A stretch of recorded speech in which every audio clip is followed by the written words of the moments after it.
How would you summarize the entirety of this historic season? Well, I think it's significant for many, many reasons. The playoff was a big success. Listen, I'm sitting here in the headquarters of the SC Network, Matt. So I don't want to bury the lead. It was a bleak year overall for the SEC, and it wasn't because in October, November. It's the way it ended. Yeah. This is a league that has literally owned college football for nearly 20 years. And the fact that the SEC is sitting there looking at the final AP poll, which has very little significance other than this. Three of the top five are from the Big Ten. That's something that SEC folks usually brag about and boast about. The league is fantastic when it comes to boasting. It was not very good when it really mattered this year. Yep. Ohio State beat two SEC schools. Notre Dame beat the champion, and there's no way to scrape away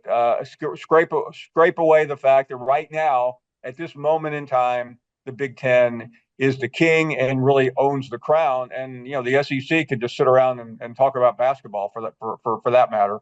Which, by the way, they're having a good basketball season. But to your point, the Big Ten had teams in the semis, and it was one of those things where Texas was the only one left standing in the semifinal round. If I had to summarize this season, I was one of those that thought expansion to 12 would lessen the regular season. I am dead wrong. I believe the 12-team college football playoff made this the best regular season we've seen in the sport's history. There are some challenges, NIL and the transfer portal window, and all that remains a challenge for college football, and it's not going anywhere yet. But end of the day, we nailed it. And the sport is great, and it was the greatest regular season we've ever had. And it was so much fun, Paul, sharing it with you and everybody who watches us here.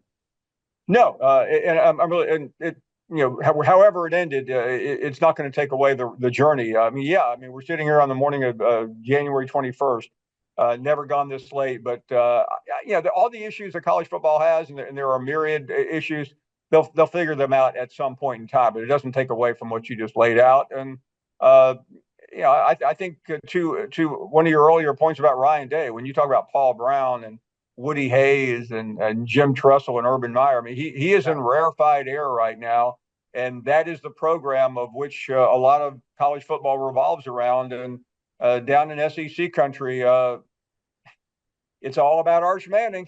I mean, it starts today, and that right now is what this league is wrapping its arms around. And I could be incorrect, but I'm almost positive Ryan Day is now one of only 3 active head coaches with national championships. Dabo Swinney being one, Ryan Day being one, and Kirby Smart being the other. And that's it. They don't just come around often.